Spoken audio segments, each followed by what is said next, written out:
Spectrum News at 12. I am Rita Inung, coming to you live from Uyo.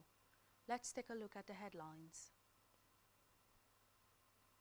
Inec receives 10 more applications for political party registration. The court orders police to pay NSAS protesters 10 million naira over rights violation. Plus, UK Prime Minister Starmer to speak with Macron, Mers, over as France set to recognize Palestinian state. Details of these and more in a moment.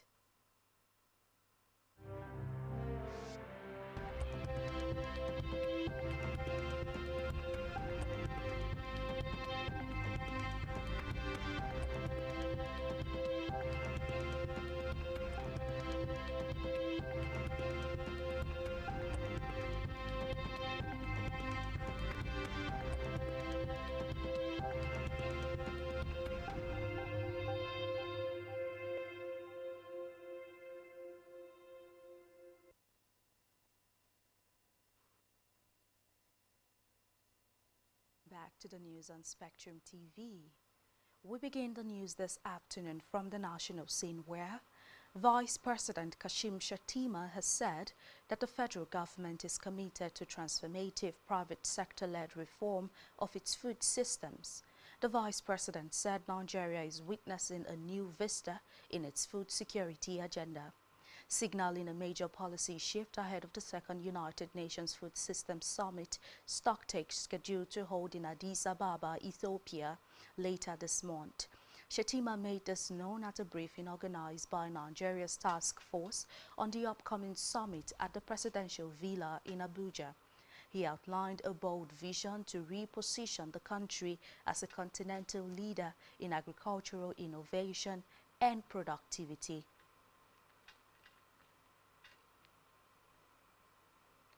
Away from that, the federal government is set to rescue the repatriate a group of Nigerian workers stranded in Central African Republic.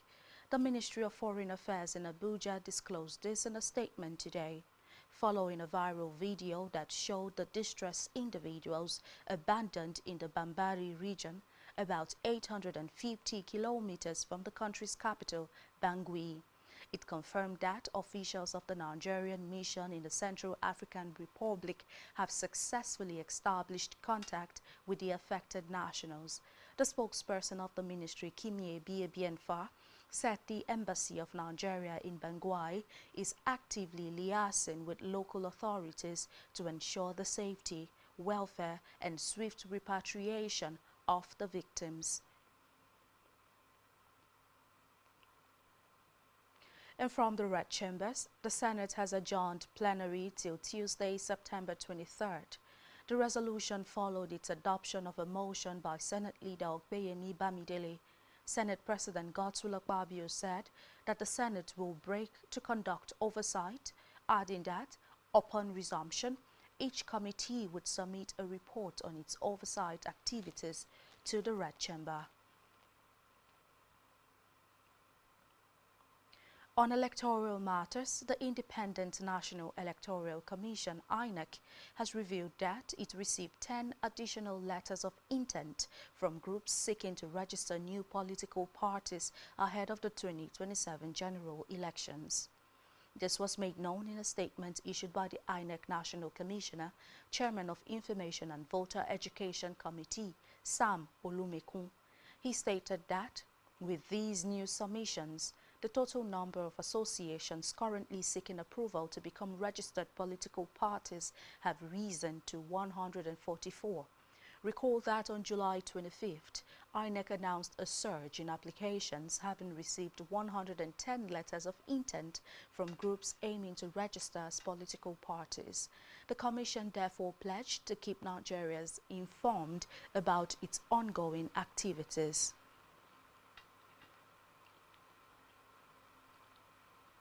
And from the judiciary, A federal high court sitting in Lagos has ordered the Inspector General of Police and the Lagos State Commissioner of Police to pay 10 million naira in damages to some NSAS protesters for the violation of their fundamental human rights.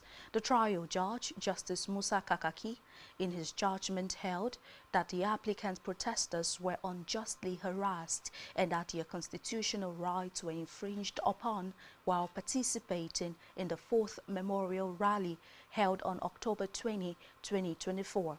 Justice Kakaki further held that while the law enforcement agencies hold constitutional powers to maintain order, such authority must be exercised within the confines of democracy and the rule of law. The judge affirmed that the applicants were entitled to the constitutional right to freedom of peaceful assembly and association as contained in the Nigerian Constitution.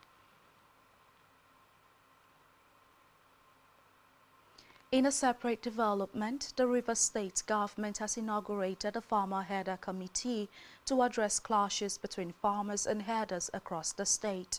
Speaking during the inauguration in Port Harcourt, the secretary to the state government, Ibibia Worika, explained that through agriculture, though agriculture remained a cornerstone of Nigeria's economy, it conflicts within the sector, especially amongst farmers and herders, which have resulted in the loss of lives, displacements and disruption of economic activities. Worika, who is also the chairman of the committee, said that the administrator of Rivers State, retired Vice Admiral Ibokete Ibaz, was determined to prevent such occurrences in fostering dialogue, promoting justice and ensuring a peaceful coexistence.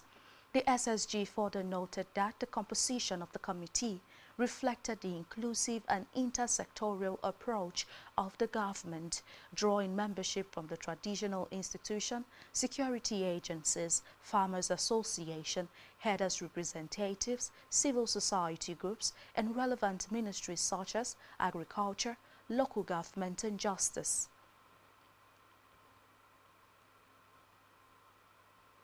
In Africa, the International Monetary Fund, IMF, has praised Senegal for acting to engage reforms to strengthen its economy, while also working with the IMF to clarify and amend its debt position after it uncovered misreporting of how much the African country owed creditors. The Director, IMF Communications Department, Julie Kozak, said IMF, a key financier for the debt-laden country, froze disbursements on its program with Senegal last year after an audit under new President Bassirou Diomaye Faye found the previous administration had understated deficits, pushing its end 2023 debt ratio to 100% of GDP versus the previously reported 74%. The IMF also praised efforts by Ghana to shore up its fiscal positions as it unveiled its budget proposals.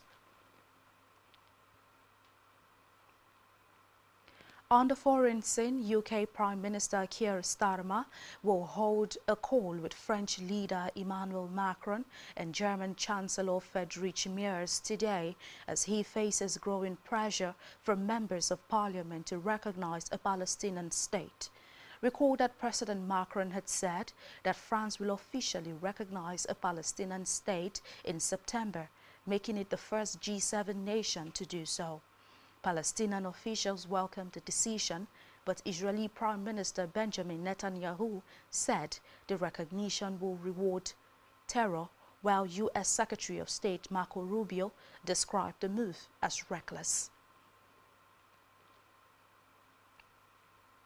And still on the foreign scene, Israeli government spokesman David Mensa has said that there are food shortages in Gaza, noting that shortages is engineered by Hamas and Israel.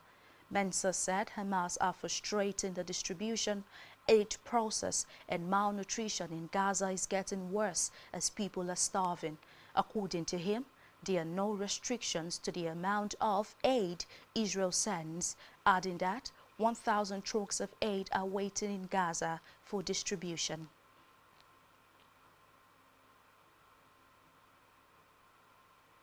And still to come in the news. NFF appoints Garba Aduku as Golden Eaglets Falconets head coaches. Stay tuned for details of this in a moment.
Welcome back to the news on Spectrum TV, and many thanks for staying tuned.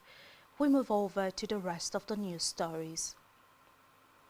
On our business news, the federal government has mandated that all ministries, departments and agencies indicate the global positioning system coordinates for all capital projects valued at 150 million naira and above in their 2025 expenditure submissions. The directive contained in the official implementation guidelines for the 2025 Appropriation Act aims to improve transparency and accountability in the execution of capital projects nationwide. According to the new guideline issued by the Budget Office of the Federation, the requirement will apply to all MDAs submitting their monthly expenditure plans to both the Budget Office and the Office of the Accountant General of the Federation. It added that the Director General of the Budget Office must sign off on each MDA's expenditure plan to ensure alignment with the provisions of the 2025 Appropriation Act and the immediate priorities of the federal government. And still in business, the federal government has warned project accountants and financial officers to exercise utmost care and integrity in managing funds for federal projects, especially those sourced through external borrowing. The Accountant General of the Federation, Shamsuddin Ogunjimi, gave the warning during the 2025 retreat of the Federal Project Financial Management Department held in Abuja. Ogunjimi, who was represented by the Director of Finance and Accounts, Akaogu Chuks, said that the funds under their supervision were not only public but also borrowed, and therefore must be handled with a deep sense of responsibility. He noted that the retreat was a testament to the commitment of the Office of the Accountant General of the Federation to enhancing that financial management of federal projects, urging officers to use the platform for reflection, collaboration, and strategic planning. In health, the federal government has urged Nigerians to prioritize self-care, noting that it is a critical non-negotiable pathway to accessing universal health coverage and improved well-being for all Nigerians.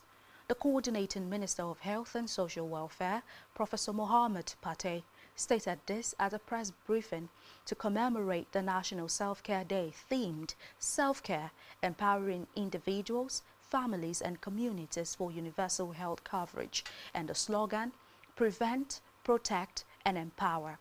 Pate, who was represented by the Ministry's Director of Food and Drug Services at the Ministry, Olubunmi Arabiana, emphasized that self-care is not a luxury but a necessity.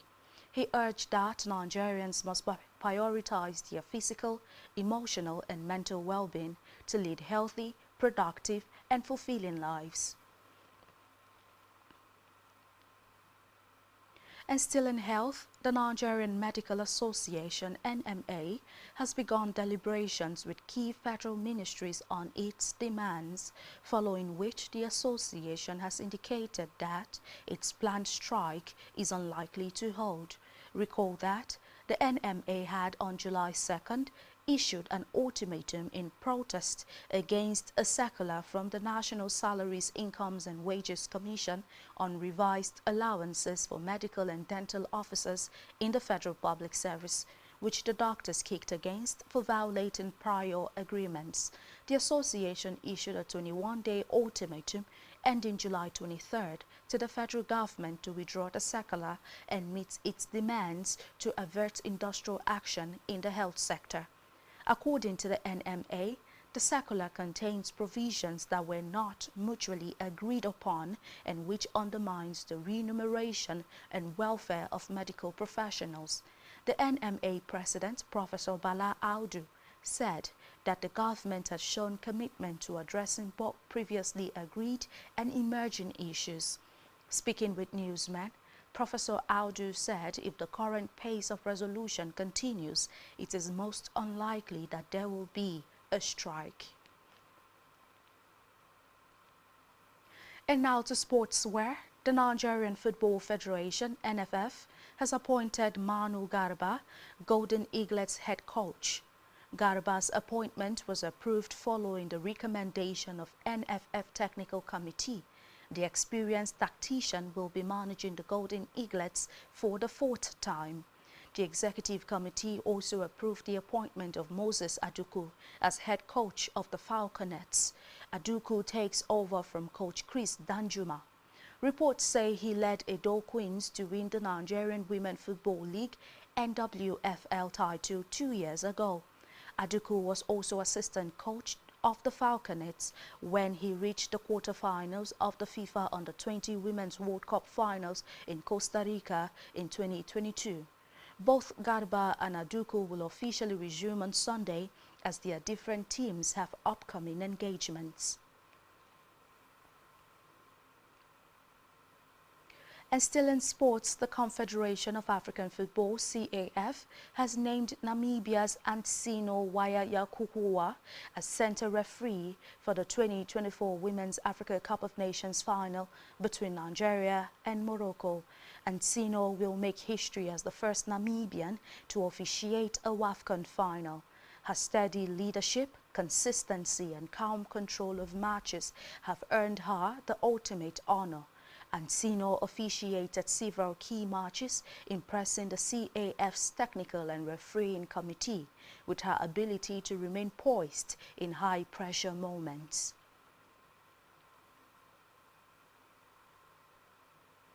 On our entertainment news, the Economic and Financial Crimes Commission, EFCC, has arraigned both popular singer Hamisu Breaker and Abubakar Ibrahim before the Federal High Court presided over by Justice Saleh Shaibu on charges of abuse of Naira in Kanu.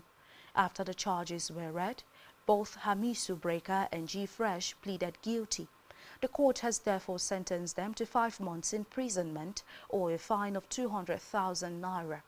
Breaker was found guilty of spraying 200 Naira denomination notes, totaling about 30,000 Naira at a party in Hadejia, Jigawa State.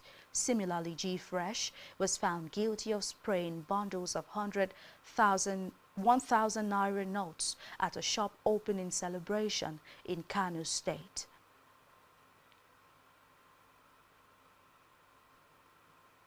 And that's all we have for you at this time. Do ensure to follow us on social media and subscribe to our YouTube channel, all of which you can find on our website spectrumtvlive.ng. You have been watching Spectrum News at 12. I am Rita Inong. Do enjoy the rest of your day.